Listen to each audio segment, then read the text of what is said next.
महिलाओं के शोषण से संबंधित जो तमाम प्रकार की प्रथाएं थी, आपको जैसे बाल विवाह प्रथा, सती प्रथा, पर्दा प्रथा, इन तमाम प्रथाओं का प्रचलन जो है गुप्त काल में हुआ करता था। इन सभी प्रथाओं का प्रचलन जो है आपको गुप्त काल में हुआ करता था। और इसके बाद बाबू अगर देखा जाए तो गुप्त काल में वेश्यावृत्ति प्रथा का भी प्रचलन हुआ करता था। गुप्त काल में वेश्यावृत्ति प्रथा का भी प्रचलन हुआ करता था। और गुप्त काल में जो वेश्या लोग होती थी उसको गणिका कहा। गुप्त काल में जो वेश्या लोग होती थी उसको गणिका कहा जाता था। गणिका, उसको जो है गणिका कहा जाता था। गुप्त काल में जो वेश्या होती थी, वेश्या को गणिका कहा जाता था, गणिका। और वृद्ध वेश्याओं को कुटनी कहा जाता था। कुटनी, कुटनी कहा जाता था। कुटनी, वृद्ध वेश्याओं को जो है कुटनी कहा जाता था।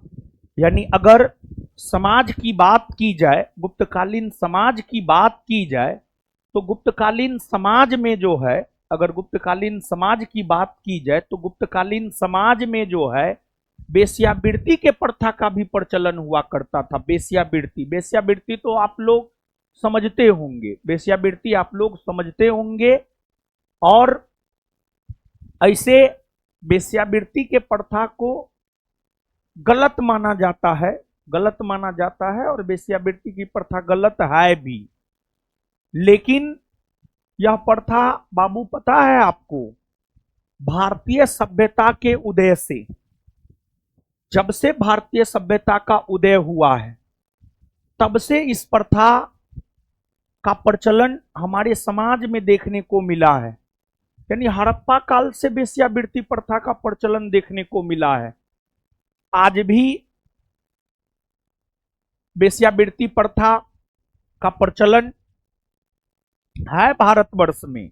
आज भी वेश्यावृत्ति प्रथा का प्रचलन अगर देखा जाए तो आज भी वेश्यावृत्ति प्रथा का प्रचलन जो है भारत देश में है। भारत देश में जो है आपको है। तो बाबू आपको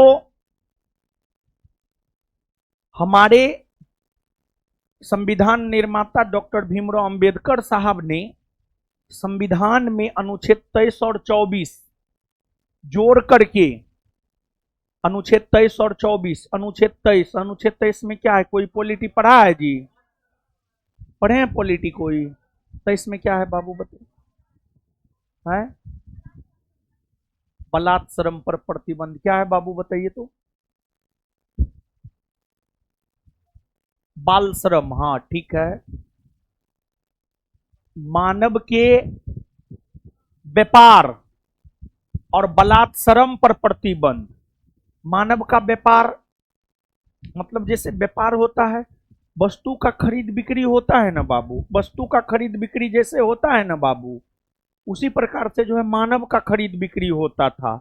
उसी प्रकार से जो है मानव का खरीद बिक्री होता था।